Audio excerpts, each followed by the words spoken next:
ভাইজান বাংলাদেশের মুসলমান কিন্তু আরবি বোঝে না। এক বছর আওয়ামী লীগের বিশাল একটা ইফতার পার্টিতে আমাকে দাওয়াত দিল, ইফতার মাহফিল না ইফতার পার্টি, যা দিকে 15-20 আইটেম ইফতার নিয়ে বসে আছে। আমাকে হুজুর হাজার হাজার টাকা খরচ করছি, ভালো করে দোয়া করবেন। আমি চিন্তা করলাম ওরা যদি বলতো হুজুর কষ্ট করে রোজা আছি ভালো করে দোয়া করবেন, তাহলে দোয়া করা যায়। যখন হাজার হাজার টাকা খরচ করছি তখন তো চিন্তা হলো এরা তো রোজা নাই। তখন আরবিতে যত গড় দোয়া আছে আমার মনে আছে ভাইজান, আমি গড় দোয়া করতেছি, ওরা খালি না বুঝে আমিন আমিন। আমি মনে মনে কইলাম আলেমদের বিরুদ্ধে লাগিস না, আলেম যখন বাংলায় পারবি না তখন আরবিতে মার দিবি। জোরে কোন কথা ঠিক না? আমরা বাংলা বুঝি কিন্তু সৌদি আরবের লোকেরা তো আরবি বুঝে। উলিদ কি ফেরাউনের দল করো, তোমাকে নেতৃত্ব লেগেছে। যাওয়ার সময় শেখ হাসিনার যাওয়াটা দেখছেন আপনারা? ছোট্ট একটা ক্লিপ ভিডিও কিন্তু দেখছি, আমিও দেখছি, আমার মোবাইলে সেভ করা আছে। হাসিনা যাচ্ছে সামনে সামনে, আর বোন রেহানা যাচ্ছে পিছনে পিছনে। রেহানা কিন্তু মাথা নিচু করে হাঁটতেছে, আর হাসিনা খালি হাসিনা দেখতেছে আর গুনগুন করে একটা গান গাচ্ছে। জান সে গানটা? কত জনকে কত কি দিলাম, যাবার কালে এক সামসারও দেখা না পাইলাম। একটাও নাই। হজরত বলা শামীম ওসমান নাই, হজরত বলা শামীম ওসমান নাই, স্বপন নাই, ওবায়দুল কাদের মাজা ভাঙ্গা খেলা হবি উইও নেই। কি কি গান দেখছেন? কত জনকে কত কি দিলাম, যাবার কালে এক সামসারও দেখা না পাইলাম। ও আমার স্বাদের বাংলাদেশ যায় রে ছেড়ে, রইব না আর বেশি দিন তোদের মাঝারে। আহারে কষ্ট। একটু মনোযোগ দিয়ে শোনেন। ওলীদ বিন মুগীরা আবার যখন বর্ষা মারবে, আবু জেহেল খপ করে বর্ষা ধরছে। এই তোকে বলতেছি ঘুমন্ত মানুষকে মারা জায়েজ নাই। আপনারা বলেন তো, নবীর যত শত্রু ছিল সবচাইতে বড় শত্রুর নাম কি? আবু জেহেল। জোরে কোন? সবচাইতে বড় শত্রুর নাম হলো। আর সবচাইতে খারাপটার নাম কি? খারাপটার নাম হলো ওলীদ বিন। অনেক সময় দেখবেন নেতার সাইজে সামসার মোশন বেশি। জোরে কোন কথা ঠিক কিনা? আমার চিনিস আমি ফেরাউনের দল করি রে, বাকি দিব না দিলে লাত্তে দোকান তুলে দেবো। তখন দোকানদার ভয়ের ঠেলায় বাকি দিয়েছে, বাকি খাতে খাতে দোকানই শেষ। দোকানদার রাস্তায় বসে কানতেছে। মুসা আলাইহিস সালাম আসতেছে। মুসা কয় কে রে, দোকান বাদ রাস্তাত কেন? কয় ফেরাউনের বাবুর্চি বাকি খাতে খেতে দোকানই শেষ। টাকা চালি কয় দোকান তুলে দেবো। তখন কি কর্ম হুজুর? তখন মুসা নবী দাড়িওয়ালা টুপিওয়ালা দৌড়ে দেয় বাবুর্চির সামনে, টাকা দে, টাকা দে। বাবুর্চি কয় আমাকে চিনিস? আমি ফেরাউনের লোক। মুসা কয় আমাকে চিনিস? আমি আল্লাহর। দেখি আজ তোর ফেরাউনের পাওয়ার বেশি না আল্লাহর পাওয়ার বেশি? বিসমিল্লাহ কয় ডান হাত দিয়ে মারছে চর, এক চরই মরছে। মুগীরা, যুবকেরা ভালো করে শোনো, নবীর যত শত্রু ছিল বড় শত্রুর নাম হলো আবু জেহেল, আর সবচাইতে খারাপটার নাম হলো ওলীদ বিন মুগীরা। মাঝে মধ্যে নবীকে কষ্ট দিত, মাঝে মধ্যে আল্লাহ নবীকে কথা দিয়ে কষ্ট দিত। একদিন নবী সাহাবীদের সামনে ওয়াজ করতেছেন, এমন সময় ওলীদ বিন মুগীরা বলতেছে, রে মুসলমানের নবী, তুমি যদি এতই ভালো হবা তাহলে জন্মের আগে তোমার বাপ মরল কেন? আপনারা বলেন তো, জন্মের আগে যে নবীর বাপ মরছে এটা কি নবীর দোষ? আলাম ইয়াজিদিকা ইয়াতীমান ফাআওয়া আরাআইতাল্লাযী ইউকাযযিবু বিদ্দীন ফাযালিকাল্লাযী ইয়াদউল ইয়াতীম ওয়া লা ইয়াহুদ্দু আলা তুআমিল মিসকিন। আল্লাহু আকবার, আল্লাহু আকবার। শিশুকালে মইরা গেছে মা, গর্বে থাকতে মরছে পিতা, নবী চোখে দেখলেন না। নবীর চোখ দিয়ে দর দর করে পানি পড়তেছে। আল্লাহ বলে, হাবিব, ওলীদ বিন মুগীরা কথা বলে আপনাকে কষ্ট দিল, আপনি ওকে চিনেন? রাসূলকে চিনবো না কেন? মুগীরের বেটা ওলীদ। আল্লাহ বলতেছে, না হাবিব, সবাই জানে মুগীরের বেটা ওলীদ, কিন্তু ও হচ্ছে উতুল্লিম বাদা জালিকা জানিম, ও হলো জারদ সন্তান। সুবহানাল্লাহ কন না কেন? এটা কি আমি কইছি না আল্লাহ কছে? আল্লাহ নবী বলেন, আল্লাহ আমারে কষ্ট দেওয়ার কারণে আপনি ওরে যার সন্তান কইলেন। আল্লাহ বলে, নবী গো, কিয়ামত পর্যন্ত যারা আপনাকে কষ্ট দিবে তারা সকলেই হলো অবৈধ সন্তান। এখনো বাংলার জমিনে নবীকে যারা কষ্ট দেয় এরা কি অবৈধ? তো ভালো না কয়ে যেটা খাঁটি বাংলা সেটা কন তো কি? জোরে কন যাও রে, জোরে কন কি, আরো জোরে। আছে না নাই? আমাদের বাংলাদেশে নবী বিদ্বেষে আছে না নাই? আজকে এই ওয়াজ ভিডিওর মাধ্যমে গোটা বাংলাদেশ সাপ্লাই হবে। আল্লাহর বান্দারা একটু মনোযোগ দিয়ে কথাগুলো শুনবেন। বিরক্ত হচ্ছেন? উলিদ বিন মুগিরা যে সীমানার মধ্যে আইছে, সঙ্গে সঙ্গে নবী বলতেছেন, উতুল্লিম বাদা যালিকা জানিম। যেই কইছে উলিদ বিন মুগিরা মারছে দৌড়। কারণ সৌদি আরবেরা কিন্তু আরবি বোঝে। সৌদি আরবের লোকেরা কি বোঝে? আপনারা অনেকেই বোঝেননি, কিন্তু উলিদ বিন মুগিরা বুঝিছে। বিন মুগিরা মারছে দৌড়, এক দৌড়ে মায়ের কাছে। কারণ কোন সন্তান কেমন এটা দুনিয়ার কোনো বাবা জানে না, এটা জানে তার মা। কি জন্যে? বাবা আনন্দে মাতিয়া সাগরে ভাসাইয়া সেই যে চইলা যায় খবর লয় না। মাজন ধরিয়াই উদরে কতই কষ্ট করে, 10 মাস পরে পায় প্রসবের বেদনা। এমন দরদি ভাবে কেউ হবে না আমার মা গো। আমাকে বলে, হুজুর 11 মাস আমার খিদা লাগে না, এই রোজার মাসেই খালি খিদা লাগে হুজুর। আমি বললাম, তোর মা বেঁচে আছে? আছে। তোর মায়ের কাছে যা। কেন খিদা লাগে তোর মা বলবার পারবে। তো মায়ের কাছে বলতেছে, মা 11 মাস আমার খিদা লাগে না, রোজার মাসে এত খিদা লাগে কেন? মা বলতেছে, এই অকাম করছে তোর দাদি। তুই যখন আমার পেটতে আসলি তখন জোর করে আমার রোজা ভাঙ্গাছে। আমার কাছে রোজা থাকলে বৌমা পেটের বাচ্চা শুকা যাবি, খালি তুই কি তাজা খাওয়ার জন্য রোজার মাসে আমি খাচ্ছি রে? আমিও খাচ্ছি পেটের মধ্যে, তুইও খাচ্ছি। এই যে রমজান মাসে তোর খাওয়া দিনের বেলা শুরু হচ্ছে, এই জন্যে তুই দুনিয়াতে আসার পরেও আর রোজার মাসে রোজা থাকতে পারিস না। এখান থেকে বোঝা গেল সন্তান ভালো মন্দ এটা বাপের কারণে না, সন্তান ভালো মন্দ হয় মায়ের কারণে। জোরে কোন কথা ঠিক কিনা? আজকে যেই সন্তানগুলো রাস্তা ঘুরতেছে, কোরআনের মাহফিল আসতেছে না, এটাই সন্তানের দোষ না, দোষ হল মায়ের। ওই যখন পেটতে ছিল, মা পেটত দিয়ে গোটা পাড়া ঘুরিছে, ওই পেটের মধ্যেই ঘরণী ব্যারাম পাচ্ছে। জোরে কোন কথা ঠিক কিনা? এই জন্য একজন নেপোলিয়ান বলেছে, ভালো একটা সন্তান যদি চাও তাহলে ভালো একটা মায়ের দরকার। মা যদি ভালো হয় সন্তান আল্লাহর ওলি হবে। আমাদের বাংলাদেশের মা বোনদের ভালো হওয়ার দরকার আছে না নাই? ভালো হওয়ার ফর্মুলা আজকে কোরআন থেকে মা বোনদের আমি শোনাবো একটু পরে। মায়েরা বিরক্ত হবেন না, ধৈর্য নিয়ে বসেন। উলিদ বিন মুগিরা এক দৌড়ে গেছে মায়ের কাছে, মা মারে উতুল্লিম বাদা যালিকা জানিম।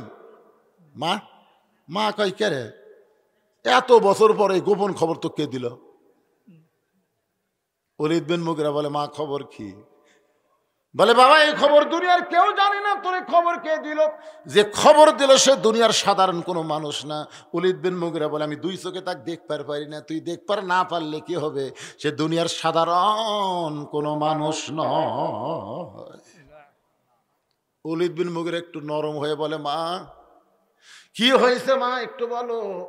বলে, বাজান আমি যখন যুবতী বউ ছিলাম তখন তোমার বাবা চাকরি ব্যবসা বাণিজ্যের জন্যে অনেক দূরে গেল, ব্যবসায় এত লাভ বেশি হয়েছে যে লাভের ধান্দায় পড়ে আমি যুবতী বউয়ের কথা ভুলে গেল। মাসের পর মাস যখন ব্যবসার কাজে বাইরে থাকে, আমি একটা যুবতী বউ একা একা ঘরে কেমনি থাকি?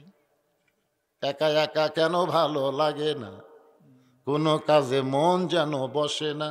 আমার কি হতে কি হইয়া গেল আমি নিজেও তো কিছু বুঝি না। একে টাটকা বউ থুয়া মালয়েশিয়াত গেছে পারে, 3 বছর হলে আসে না, খালি টাকা বইয়ের অ্যাকাউন্টে পাঠায়, খালি টাকা পাঠায়, বইয়ের অ্যাকাউন্টে টাকা পাঠাচ্ছে, বাপ মার অ্যাকাউন্টে পাঠায় না। তো একদিন মা বলছে, বাজান তোর বাপ জমি বিক্রি করে টাকা দিয়া তোকে বিদেশে পাঠালো, টাকা দিস না কেন? তো মোবাইল করে বলতেছে, মা আপনি তো জানেন না, আপনাকে আমি বলিনি মা, আপনি কষ্ট পাবেন। আমি এখানে এসে ধরা পড়ছি মা, আমার জেলের মধ্যে তো। মা কয়, আমার জীবনে টাকা চাবো না রে। হুজুর করে কয়, হুজুর 50 টাকা দিলে 100 টাকা দিবেন, আমার ছেলের জন্য একটু দোয়া করেন হুজুর, আমার ছেলে যেন ভালো হয়। কিন্তু শালা কিন্তু ভালোই আছে, কিন্তু মায়ের কাছে এমন একটা চিটিং কথা শুনেছে। আর বইয়ের অ্যাকাউন্টে টাকা বেড়ে দেয়, বউ অ্যাকাউন্টে টাকা থুতে থুতে এক সময় স্বামীর চেহারা খুব একটা ভালো না, টাটকা একটা যুবক পায়ে ওর সাথে প্রেম করে বের হয়ে গেছে। ওই বাড়িতে এসে দেখে গাড়ি আছে, বউ নাই। মায়ের কাছে বলতেছে, মা হর বউ, তুই বিদেশে যাওয়ার পর থেকে তুই জেলের মধ্যে ধরে আসু, আর তোর বইয়ের যে কি ফুটানি হয়েছে, খালি মার্কেট করে। টাকা ভাই কোথায় রে? তুই তো জেলের মধ্যে বন্দি, তোর বউ এত টাকা কোথায় পায়? ওই আর কবার পারে না, আমি সব দিছি। মায়ের কাছে মিথ্যা কথা বলছে, এখন খবর কি? এইরকম কিছু যুবক আছে না নাই? জোরে করে আছে না নাই? রে যুবক, বউকে এত বিশ্বাস করে বইয়ের নামে অ্যাকাউন্ট না করে তোমার সবচাইতে আপন হলো মা। ওই বাবার নামে অ্যাকাউন্ট করো। বাবার মতন আপন বন্ধু নাই রে দুনিয়ায়, নিজে না খাইয়া বাবা সন্তানকে খাওয়ায়। আছে না নাই?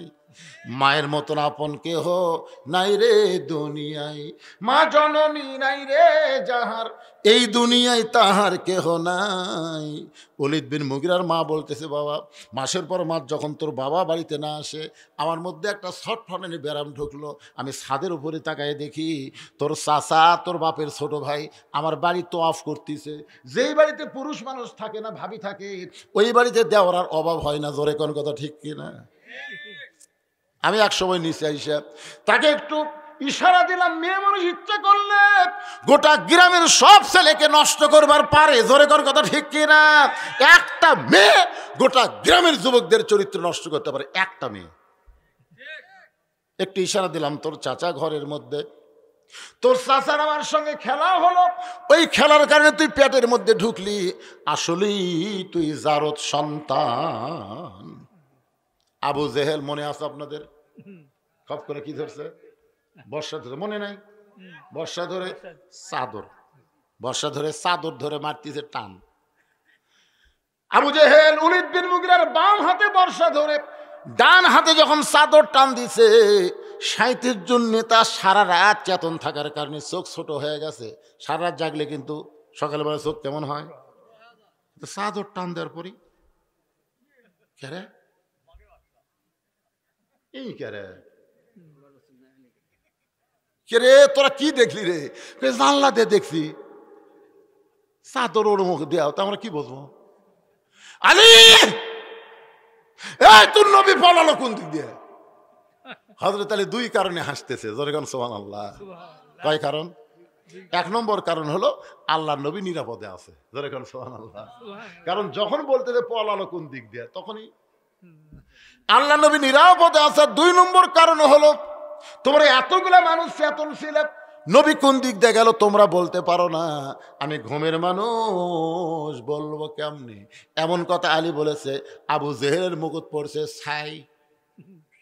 এই কথার কোনো উত্তর আছে? যে এতগুলা মানুষ তোমরা চেতন ছিলে, নবী কোন দিক দিয়ে গেল তোমরা বলতে পারো, আমি ঘুমের মানুষ বলবো কেমনে? আবু জেহেল বলতেছে, রে 60 জন নেতা, চলো আমরা পাহাড়ে পাহাড়ে খোঁজ করি। আমার মনে হয় রাতের বেলা পলায় গিয়ে একটা পাহাড়ের গুহার মধ্যে আশ্রয় নিয়েছে, আমরা পাহাড়ের গুহা খোঁজ করি। এই কথা বলে যখন 37 জন নেতাকে নিয়ে আবু জেহেল নেতৃত্বে রওনা দেয়, সঙ্গে সঙ্গে হযরত আলী এভাবে বুড়া আঙ্গুল আমার দিকে তাকান। যুবক তাকাও, বুড়া আঙ্গুল ঘুরাচ্ছে হযরত আলী। আবু সুফিয়ান বলে, নেতা, এরই জন্যই তো আমরা কাম করে পারিনি। এই যদি বিছনাত না শুয়ে থাকতো তাহলে তো আমরা মনে করতাম এই ঘুমাইয়া বিছনার মধ্যে নবীর চাদরের ভিতরে, এই তো নবী ধরবার দিল না, আবার বুড়ে আঙ্গুল লড়াইতেছে। চলেন এক একে সাইজ করি। আলী বলতেছে, আয়, আমি তো বুড়ে আঙ্গুল ঘুরেছি তোর ডাকার জন্য। হয়তো আলী ডাকার পেছনে কারণ হলো তোরা যতক্ষণ আমার সাথে খেলা করবো ততক্ষণ নবী নিরাপদে চলে যাবে। ধরে কারণ সুবহানাল্লাহ, এই জন্য ডাকতেছে, আয় আয়। শোন, আল্লাহ নবী যদি আমাকে বলতো, আলী 37টা সারফোকা আমার বাড়ির চারিধারত আছে, তুই একটু সাইজ কর, বিশ্বাস কর, আল্লাহর শপথ করে বলতেছি, তোদের একজনকে বাপ মায়ের কাছে ফেরত জবাব দেব না, একজনকে না। কি সাহস রে! হযরত আলী যখন 37 জন নেতাকে ডাকতেছে, এমন সময় আবু জেহেল বলতেছে, এর সাথে খামাকা গন্ডগোল করে লাভ কি? হোসেন বলে, রেজুর সামসারা, আমার বাবা শুধু বিশ্ব আলেম নয়, আমার বাবা হলো বিশ্ববীর।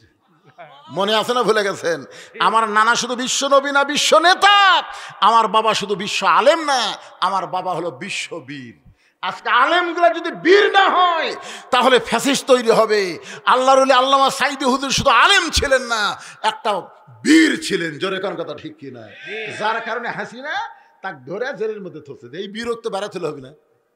আর অনেক আলেম আছে বাংলাদেশে, ম্যাও ম্যাও ম্যাও ম্যাও ম্যাও ম্যাও করে, বলে সব বাইরে ঘুরতেছে, খালি কমলা খায়, আপেল খায়, গোল্লা খায়, মুখ মাপ মতো খায়, ওরা ধরা পড়ে না। মামুনুল হক খালি আলেম না, বীর হওয়ার কারণে তাকে ধরে জেলখানায় রাখছে। জোরে কোন কথা ঠিক কিনা? আমির হামজা শুধু আলেম না, বীর হওয়ার কারণে তাকে জেলখানায় ঢুকাছে। জোরে কোন কথা ঠিক কিনা? তাহলে আলেম হলে হবে না, আলেমের সাথে বীরত্বের ভাষণ দেওয়া লাগবে, বীরত্বের হক কথা বলা লাগবে। জোরে কোন কথা ঠিক কিনা? জেল জুলুমের কোনো পরোয়া আলেমরা করে না, কারণ জেল জুলুম হলো তাদের গলার মালা। আমাদের ইমাম আবু হানিফা রহমতুল্লাহ দেখায় দিয়েছে। জোরে কোন ঠিক? এমনকি আমাদের নবীকেও জেলখানাতে রাখছে। তিহিমা প্রান্তরে আল্লাহ নবী সাহাবীদের নিয়ে ওয়াজ করতেছেন।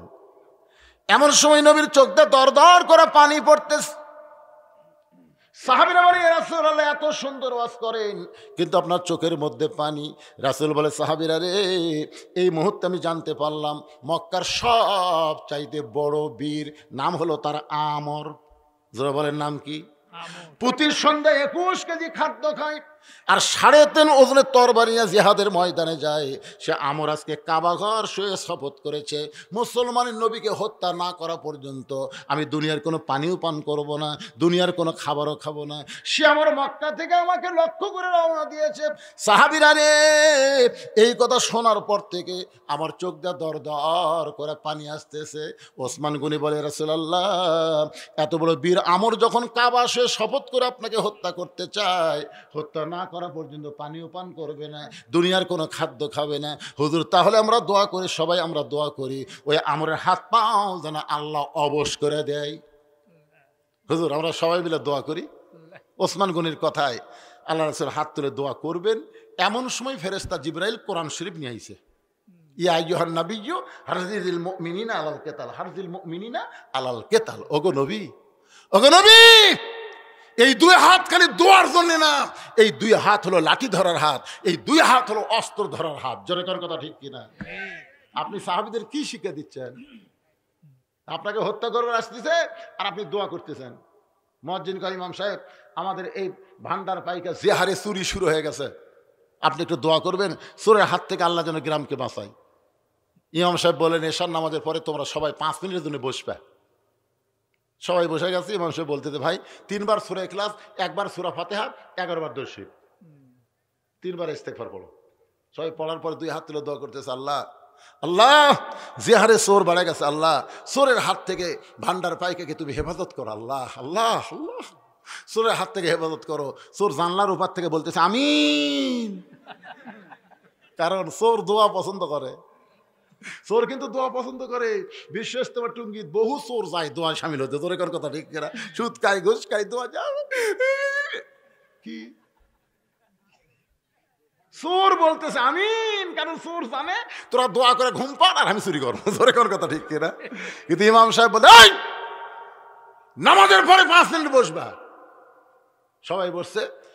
তোমরা বাড়িতে যাও, 3 হাতা করে একটা লাঠি বানাও, একটা লাঠির মাপ হবে 3 হাত। 3 হাতা একটা লাঠি কাটো।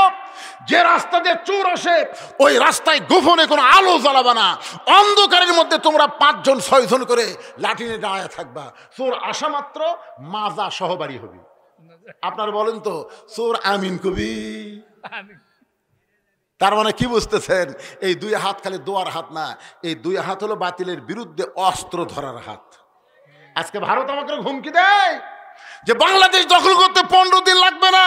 বাংলার মুসলমান যদি এখন ভারতের হুমকির কাছে নত যেন না হয়ে 3 হাতে একটা করে লাঠি আর একটা করে খুর যদি কোমরের মধ্যে রাখে, এই কোমরের টেরের মধ্যে খুর রাখবে আর সবাই নিয়ত করবে মালওয়ানের বাচ্চারা দেশে ঢুকবি, আর লাঠির তলে ফালামো, গোড়া কাটবো না, খুর দিয়ে আগা কাটা পোলটা দেবো, খাতনায় সুন্নত হবি, কলমা ভরে মুসলমান হবি। জোরে কোন কথা ঠিক কিনা? আপনারা কন তো এ ওয়াজ খালি এই জায়গাত আছে, মিডিয়ার মাধ্যমে গোটা ভারত ছড়া পড়তেছে। জোরে কোন কথা ঠিক কিনা? ভারত কবি যাবো না রে, বজুশিদ যে ওয়াজ করছে বাবা। সব বন্ধ হবে, সব বন্ধ হবে। ভাই আছে কিছুদিন পরে একটা টিভির একটা জোকার টিভি নেই, বাংলাদেশ নাই, বাংলাদেশ নেই। এ কয়দিন আগে গেছে ইউনুস পল আছে, ইউনুস পলানার এই গুজব শুনে বাংলাদেশের 2 আওয়ামী লীগ, এক জামাতের বাড়ি একটা বিএনপির বাড়ি ভাঙবার গেছে। গুজব শুনে বাড়ি ভাঙবার গেছে, আল্লাহ পিটন হবে। ইউনুস পলানার জাত করে পাগলা।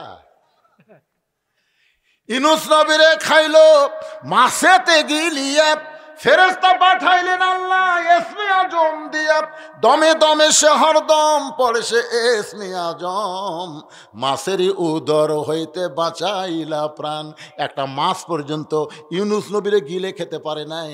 আমাদের ডক্টর ইউনুসকে ভারতের বাপেরও ক্ষমতা নাই গিলবার পারবি, তোর কোন কথা ঠিক কি না? তোরকে গোটা ভারত মিলে যে মাথা, আল্লাহ ইউনুসকে একলাই সেই মাথা দিছে। আরে বোঝেন না কি মাল রে, বিপদে পড়লে আমরা কোন দোয়া পড়ি? এর মাদ্রাসার ছাত্র নাকি রে? আর কে আছে এখানে? আর কেউ আছে মাদ্রাসার ছাত্রকে ওয়াজ শোনা লাগে? তোর কে কত রে? তোরা নিজেরাই একটা ওয়াজ, এরা কিন্তু ওয়াজ, এরা নিজেরাই একটা ওয়াজ।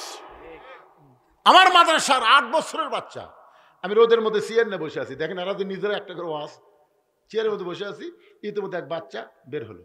আমি বললাম কেন পড়া বাদ দিয়ে বের হলি কেন? আমারই কয়। আমি বললাম 3 কিরা? হচ্ছে হুজুর, 1 হচ্ছে পেশাব, 2 হচ্ছে পায়খানা, আর 3 হচ্ছে ফুস, অজু থাকে না। তা আমি বললাম তুই কি করবি? বলে আমি অজু করার জন্য আইসি। হুজুর ঝোঁকের পড়ে তো, ঝোঁকে পড়তে পড়তে ফসকে বের হয়ে গেছে।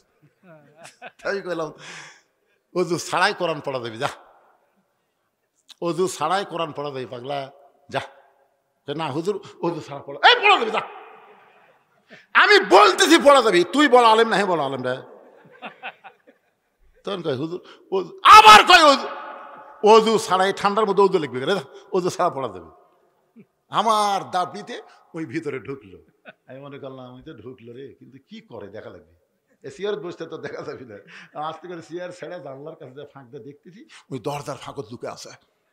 ওই কোরআন শরীফের কাছে বসেনি, দরজার ফাঁকত লুকে আছে, খালি ফাঁক দিয়ে দেখতেছে। আমি চেয়ার থেকে উঠলি বাড়াবি, আমি উঠাতে জানলার কাছে যাচ্ছি, ওটাই খেয়াল করেনি। ওই দরজার থেকে বাইরে হতে আমি আবার ওই মাটিতে বসে বলতেছি হুজুর আপনি আমাকে মারেন, কাটেন, যা ইচ্ছে তাই করেন, আমি অজু ছাড়া আল্লাহর কোরআন ধরবো না। আমি তখন বুকের মধ্যে নিয়ে কইলাম বাজান তুই না আমার ওয়াজের ফ্যাক্টরি রে। মাইনা ভাকি যারা মাদ্রাসাত পড়ে তারা এক একজন এক একটা কোরআনের ফ্যাক্টরি। ধরে কোন কথা ঠিক কিনা? তোর কাছে ওয়াজ শোনা লাগবে না, যে কটা উঠি বসলু করে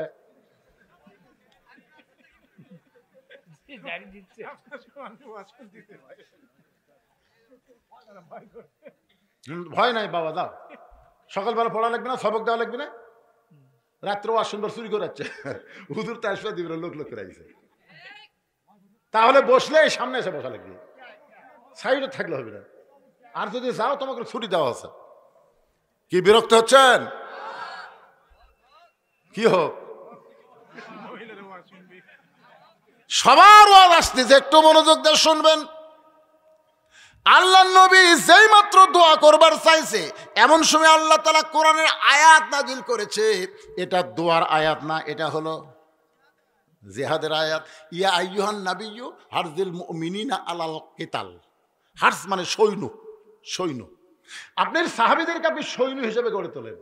সঙ্গে সঙ্গে নবী দোয়া বাদ দিয়ে বললেন, এই সাহাবীরা তোমাদের মধ্যে এমন কি কেউ আছো যে মহাবীর আমর আমার কাছে আসার আগেই ওই আমরের সামনে দাঁড়াবা, এমন কি কেউ আছো?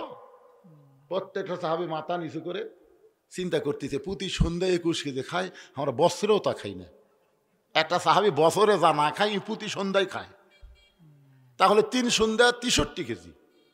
আর যে তরবারি নিয়ে যুদ্ধ করে, তরবারির ওজন হলো 3.5 মণ। তাহলে আর দেহ কত বড় রে? সবাই যখন চিন্তা করতেছে কি করি কি করি, এমন সময় পিছন থেকে হযরত আলী নাম আছে, মাত্র 13 বছর বয়স। কয় বছর? মাত্র 13 বছরের বাচ্চা হযরত আলী বলতেছে, হুজুর ওই আমরের সামনে আমি দাঁড়াবার চাই। রাসূল বলেন, বস বস। বয়স হয়নি, খালি ফসফস। আল্লাহ রাসূল বলেন, সাহাবীরা রে ওই মহাবীর আমর কিন্তু আসতেছে। ওই মহাবীর আমর আমি নবীর কাছে আসার আগে তার সামনে কে দাঁড়াবার পারবা? শট করে আলী দাঁড়ায় বলতেছে, রাসূলুল্লাহ আমি আমরের সামনে দাঁড়াবার চাই। আল্লাহ রাসূল বলেন আয়। এবার আর বসতে বলে না, আয়। হযরত আলী যখন নবীর সামনে দাঁড়াইছে, রাসূল বলে আলী তুই আমার আপন চাচাতো ভাই। তোর বাবা আবু তালেব যখন দুনিয়া থেকে বিদায় নিল, তখন তুই আর তোর ভাই জাফর ইবনে আবি তালেব এই দুই ভাইকে আমার হাতে দিয়ে বলেছেন, নবী গো, ও আব্দুল্লাহ তিমপোলা, আমি তোমার চাচা, তোমাকে লালন পালন করেছি সন্তানের মতো। আমার দুইটা সন্তানকে তুমি দেখাশোনা করবা। তোমার বাবা আবু তালেব দুনিয়া থেকে বিদায় নেওয়ার পরে তোমরা দুই ভাই আমার সন্তানের মতন। আজকে আমাকে হত্যা করার জন্য রওনা দিয়েছে, আর তোমাকে যদি আমরের সামনে পাঠায় দেই তাহলে লোকজন মনে করবে মুসলমান নবী বাঁচার জন্য ছোট্ট একটা বাচ্চাকে এত বড় বীরের সামনে পাঠায় দিছে। সঙ্গে সঙ্গে হযরত আলী নবীর কপালে চুমাতে বলে, রাসূলুল্লাহ আল্লাহর ঈমান আমার ভিতরে, নবীর প্রেম আমার কলিজায়। এই দুইটা পাওয়ার নিয়ে শুধু আমর না, পৃথিবীর তামাম বাতিলের সামনে আমি আলী একা দাঁড়াবার চাই। যেমন সর্বপ্রথম দাঁড়াছিল রংপুরের আবু সাইদ। আবু সাইদ খালি এই পথ না দেখালে আমাদের অবস্থা খালি টাইট। চিন্তা করে দেখেন, এটা কিন্তু জাতা বিরক্ত করে, মার মার। এই যে শহীদের মৃত্যু যে একটা পিঁপড়া কাটার চাইতো যন্ত্রণা কম, আবু সাইদের অবস্থা আমরা দেখে বুঝলাম। প্রথম গুলি লাগছে, আপনার বলেন তো, আমি কিন্তু জুম করে কাছে না ভিডিও দেখলাম, আবু সাইদ একটা বারের জন্য বলে নাই ও মারে বাবারে, ও মারে বলেনি। চিন্তা করে দেখেন, গুলি লাগছে, ওই আবার সামনে যায়, আবার গুলি করে, আবার সামনে যায়। পরে যখন আবার গুলি করেছে, কোনো চিৎকার নাই, কান্নাকাটি নাই, দুই বন্ধু এসে যখন ধরেছে তখন টলে পড়ে গেল। এখান থেকে বোঝা গেল বাতিলের বিরুদ্ধে যারা জীবন দেয় এদের জীবন জীবন নাম, এদের জীবন হলো শাহাদাত। জোরে বলেন ঠিক কিনা? কি মনে করছেন বাজান? আমরা চিন্তা করি আর বউ আছে, ছোল আছে, জীবন দেবো না। আমাকে আজরাইল ধরার কোনো টেনশন নাই, পুলিশ ধরার টেনশন 15.5 বছর। হ্যাঁ, ওয়াজ করে বাড়ি যেয়ে পারবো করে? কোন জায়গায় যে পুলিশ গাড়ি নিয়ে বসে আছে, আল্লাহ কাই পাগলা হুজুর, তুই পুলিশের ধান্দা করিস, আজরাইল খাড়াই আছে এই সাইডে। তা মাশাআল্লাহ, আমরা দেখছি ইয়ামিনকে যখন গাড়ি থেকে ফেলে দিল, দেখেন না আপনারা? দেখেন কত বড় নির্মম, গাড়ি থেকে একটা ছেলেকে এরকম টেনে ফেলে দিল, তারপরে ছেলেটা যখন গাড়ির কাছে পড়েছে তাকে আবার টেনে এই তুলো, তখন দেখেন ছেলেটা একদম এরকম করতেছে না? চিন্তা করে দেখেন। ধোলাই আল্লাহর আরশ ধন্য হয়, সাল্লাল্লাহু আলা মুহাম্মাদ সাল্লাল্লাহু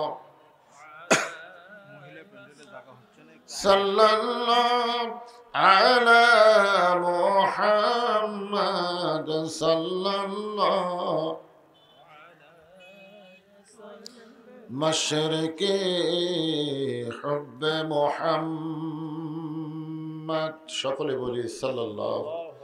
मतलाए दीवानी माँ, मतलाए खुर्शीद इश्कास, सीनाए सुजानी माँ, बलागल उला बि कमालिही, कशाफत दुजा बि जमालिही, हसनत जमीओ खिसालिही, सल्लो अलैहि व आलिही, अल्लाहुम्मा आमीन।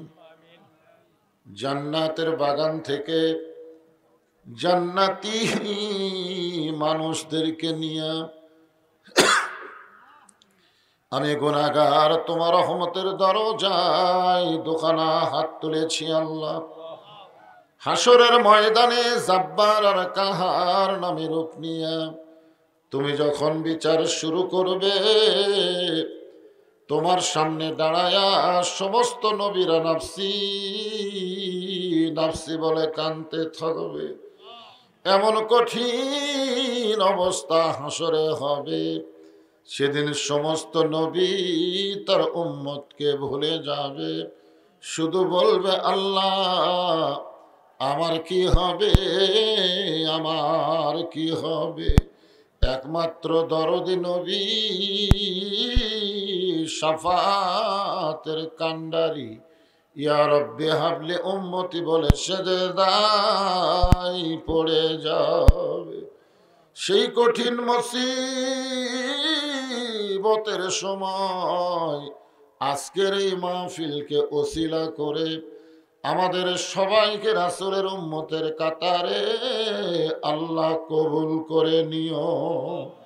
সুবহান রাব্বিকা রব্বিল ইজ্জাতি আম্মা ইয়াসিফুন ওয়া সালামুন আলাল মুরসালিন والحمد لله رب العالمين لا إله إلا الله। আমার মায়েরা আপনাদের জায়গা হচ্ছে না, একটু জমে জমে বসেন, আপনারা সামনে চেপে চেপে বসেন। লা ইলাহা ইল্লাল্লাহ, লা ইলাহা। যার দিলে আছে আমার আল্লাহর ভয়, জোরে বলেন কার ভয়? যার মনে আছে আল্লাহর ভয়, যার দিলে আছে আল্লাহর ভয়। আল্লাহ আল্লাহ সব সময়, আহার নিদ্রা ভালো লাগে না, এই দুনিয়া ভালো লাগে না, ভালো লাগে শুধু আল্লাহ। লা ইলাহা ইল্লাল্লাহ,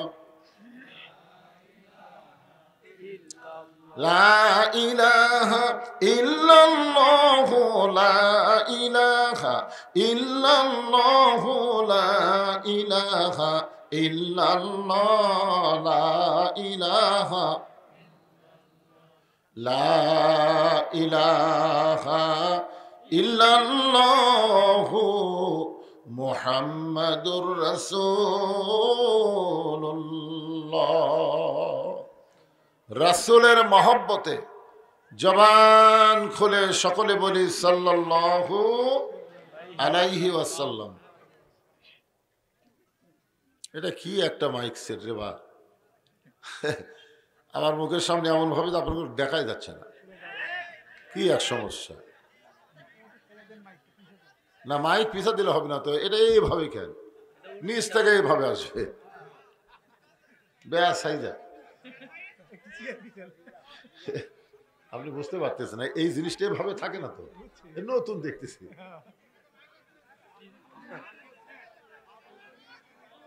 ভান্ডার পাইকা উত্তরপাড়ার যুব সমাজ কর্তৃক আয়োজিত আজকের এই তাফসিরুল কোরআন মাহফিল আল্লাহ তাআলা যিনাকে সম্মানিত সভাপতির আসনে কবুল করেছেন, জনাব হাফেজ মাওলানা মোহাম্মদ রুহুল আমিন। আজকের এই মাহফিলের সম্মানিত সভাপতিকে অন্তরের অন্তঃস্থল থেকে আমি শুভেচ্ছা জ্ঞাপন করছি। সম্মানিত সহসভাপতি জনাব মোহাম্মদ জাহিদুর রহমান পাইকার, আজকের এই মাহফিলের সম্মানিত প্রধান অতিথি জনাব রশিদুল ইসলাম মৃধা রশিদ, সাবেক চেয়ারম্যান ৭ নম্বর শেখরকোলা ইউনিয়ন পরিষদ। আজকের এই মাহফিলের সম্মানিত বিশেষ অতিথিবৃন্দ মৌলানা মোহাম্মদ আব্দুল বাসেদ, জনাব প্রভাষক কামরুল হাসান ডালিম, আলেফ মোহাম্মদ আব্দুল করিম, নতুন সরকার। নতুন সরকার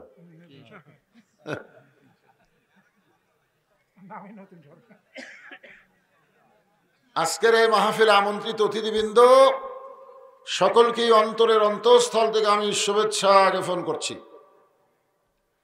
সম্মানিত ওলামায়ে কেরাম, মাইকের সাউন্ড এরকম দিলে হবে না তো, সাউন্ড একটু কম কম, বেশি দিলে ভম ভম করে। হ্যাঁ, আজকের এই মাহফিল আপনাদের মাঝে মাঝে যে সমস্ত আলেম ওলামা বসে আছেন, মঞ্চে আছেন, মাগরিবের নামাজের পর থেকে এত রাত পর্যন্ত কোরআন হাদিসের আলোকে অত্যন্ত গুরুত্বপূর্ণ আলোচনা করে আপনাদেরকে শোনালেন আলেম ওলামা সহ আজকের এই মাহফিলের বক্তাগণকে অন্তরের অন্তঃস্থল থেকে আমি শুভেচ্ছা জ্ঞাপন করছি।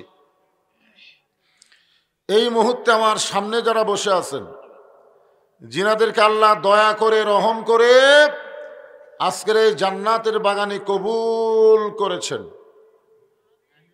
সবাই বলা দরকার ছিল। আপনারা কি মনে করতেছেন যে আপনি নিজে এখানে আইছেন? আল্লাহ যদি আসার তৌফিক না দিত আপনি আসতে পারতেন? এটা আমার কথা না, আল্লাহই বলেছেন, মা সাবাকা মিন হাসানাতিন ফামিনাল্লাহ। বান্দা বান্দির দ্বারা যখন কোনো ভালো কাজ হয়, এ কাজ বান্দা বান্দি করে না, বরং আল্লাহ করায়। আপনারা বলেন তো, এই কোরআনের মাহফিলে বসা ভালো কাজ না খারাপ কাজ? তাহলে ভালো কাজ কে করালেন? যে আল্লাহ তাআলা শারীরিক সুস্থতা, মানসিক প্রশান্তির জন্য আজকের এই জান্নাতের বাগানে আপনাদেরকে কবুল করলেন। আমি আমার অন্তরের অন্তঃস্থল থেকে আপনাদের সবাইকে শুভেচ্ছা জ্ঞাপন করছি। সম্মানিত মা বোনেরা, পর্দার অন্তরালে যারা বসে আছেন, আমি আপনাদের অনুরোধ করব একটু জমে জমে বসবেন। সম্মানিত মায়েরা, আপনাদের জায়গা হচ্ছে না তো, এই জন্য শীতের রাতে যত জমে বসবেন তত আরাম পাবেন। তাদেরকে শ্রদ্ধা জ্ঞাপন করে দীর্ঘ 1 বছর পরে, গত বছর আইছিলাম মনে হয় দিনের বেলায়, ঠিক না? আজকের এই জান্নাতের বাগানে বসে আপনাদের কাছে জানতে চাচ্ছি, আপনারা সকলে কেমন আছেন? জি আলহামদুলিল্লাহ। যে আল্লাহ দয়া করে শারীরিক সুস্থতা সহকারে আজকের এই জান্নাতের বাগানে কবুল করলেন, আমরা খুশি না বেজার? তাহলে জবান করে সমস্বরে সকলে বলবো, রব্বানা লাকাল হামদ হামদান কাসীরান তাইয়িবান মুবারাকান ফিহি। আমরা প্রশংসা করলাম কার?